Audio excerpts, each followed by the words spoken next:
or Japanese dumplings. Ito po yung mga kailangan or mga kailangang sangkap. Cabbage, nira, ayan po, nira. Ayan.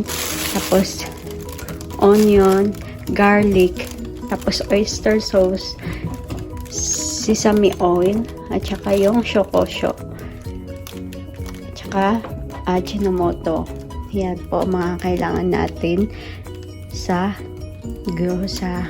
So ngayon, ilalagay na natin yung bawang, pero imimins muna natin siya. Tapos 4 na piraso lang kailangan.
Ang sibuyas natin na pino-pino ko na po. So, lagay natin siya sa meat. Paghaluin na naman. Ayan. Lahat ng sangkap. Ilalagay dito. Para paghalo-halo. Tapos, ito, cabbage. Kunti lang naman kailangan sa cabbage. Kasi, yung mag-ano dyan ng lasa ito. Tapos, kapitin ko yung cabbage. Yung cabbage, pinupinuhin din. Parang pag nilagawa ko ng lapis yan. Pinupinuhin. Yung cabbage nito. Lasa natin. Yung cabbage nito. Habay na habay nito. Yung baby kasi. Ano iyak. Hindi makapagtayos. Yung cabbage natin. Ngayon, i-slice natin siya. Pinupinuhin. Ang cabbage na pino-pino na. Ayan, may dalaglag. Pinino-pino ko na siya. So, ngayon, lalagay natin siya sa meat. Sa ginele. Yan, pinagsama-sama ko na. Tapos, yung next natin, may i-slice ito. Yung nira leaves. Ayan. Liliitan natin ito. Chop-chop-chop natin yan sa maliliit. Ayan, yung dulo dito ng nira, pinutulan ko na siya kasi medyo madumi yun. Tapos, hinugasan ko na rin ito. Oops.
Na-mix na ng bongga yung giniling.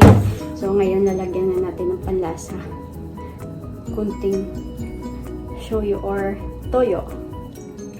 Toyo. Tapos, oyster sauce.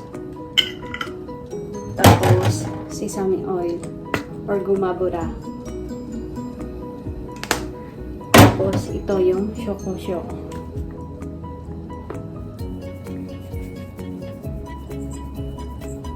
Kunti lang din.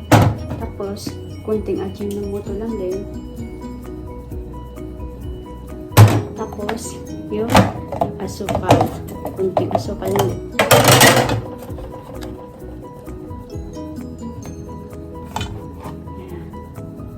Kunting asukal. Tapos ito, konting asin. Asin. Ayan. Ako hindi ako marunong saktong sukat.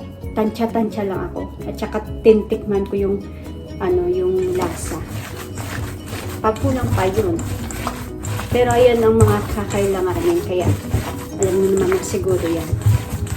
Asukal, asin, shokosho, ajinomoto, tapos toyo at saka sesame oil at saka yung oyster sauce.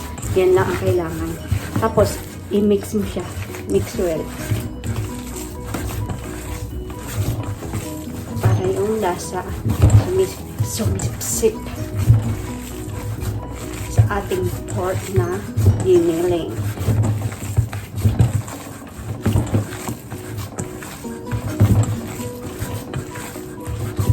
Ground pork. Hindi pala meat. Meat ako ng meat kanina pa. Ground pork.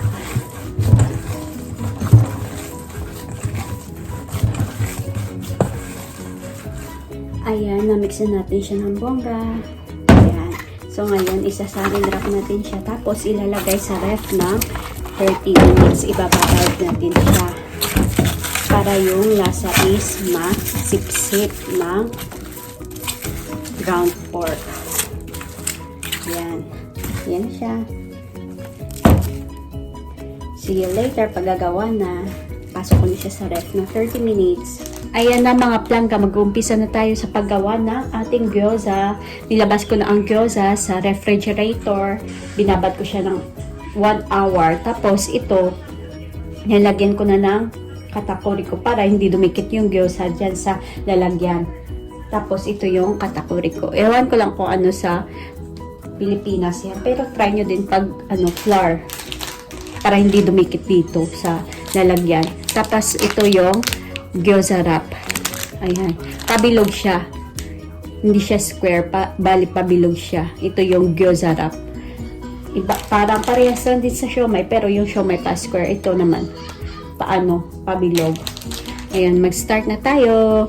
Tapos ito yung tubig para pambasa sa wrap na gyoza. Mag-umpisa na tayo.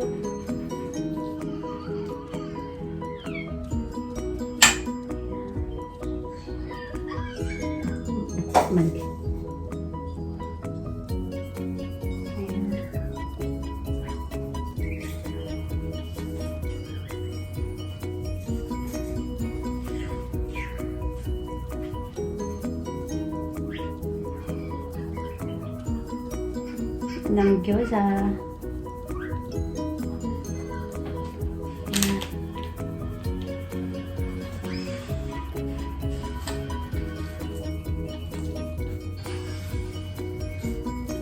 Huwag mo siya doon damihan para hindi siya masira paglagay sa yung wrapper, hindi masira paglagay.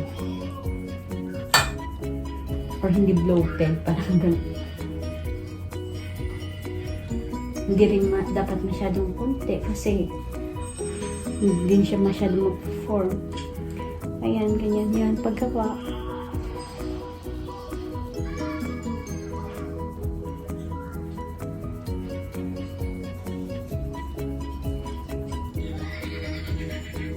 Ayan dyan.